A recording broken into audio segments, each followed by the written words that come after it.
Sejarah lahirnya Pancasila. Sebelum Indonesia merdeka, bangsa Indonesia memerlukan dasar negara sebagai pedoman dalam menjalankan kehidupan berbangsa dan bernegara. Untuk mempersiapkan kemerdekaan Indonesia, dibentuk sebuah badan bernama BPUPKI atau Badan Penyelidik Usaha-Usaha Persiapan Kemerdekaan Indonesia. BPUPKI bertugas merumuskan dasar negara Indonesia.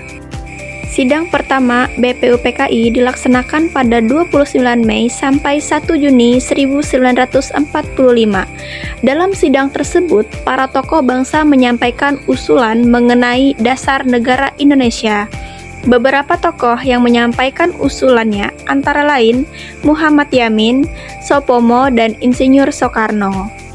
Usulan dasar negara, Muhammad Yamin mengusulkan dasar negara secara lisan dan tertulis.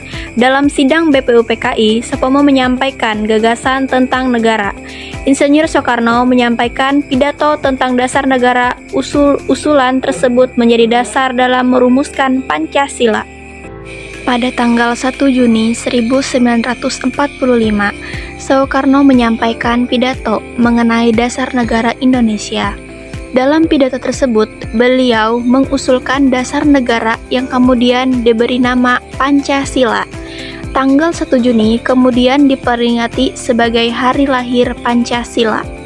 Setelah sidang pertama BPUPKI dibentuk sebuah panitia kecil bernama Panitia 9. Tugas Panitia 9 adalah merumuskan dasar negara, menyusun naskah yang dikenal sebagai Piagam Jakarta.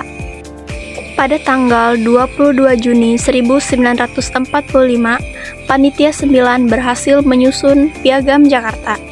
Piagam Jakarta berisi rumusan dasar negara yang kemudian menjadi dasar bagi penyusunan Pancasila. Piagam Jakarta memiliki peranan penting dalam sejarah kelahiran Pancasila. Kemudian pada tanggal 18 Agustus 1945, setelah Indonesia merdeka, PPKI, Panitia Persiapan Kemerdekaan Indonesia, menetapkan Pancasila sebagai dasar negara Indonesia. Sejak saat itu, Pancasila menjadi dasar negara yang digunakan hingga saat ini. Tanggal 1 Juni diperingati sebagai hari lahir Pancasila, karena pada tanggal tersebut pertama kali disampaikan gagasan tentang dasar negara Indonesia. Peringatan ini bertujuan untuk mengingat sejarah kelahiran Pancasila, menumbuhkan asas nasionalisme, menghargai jasa para tokoh bangsa, serta memperkuat persatuan bangsa Indonesia. Pancasila lahir melalui proses musyawarah dan perjuangan para tokoh bangsa. Sebagai pelajar, kita perlu memahami sejarah kelahiran Pancasila, menghargai perjuangan para pendiri bangsa, mengamalkan nilai-nilai Pancasila dalam kehidupan kita sehari-hari.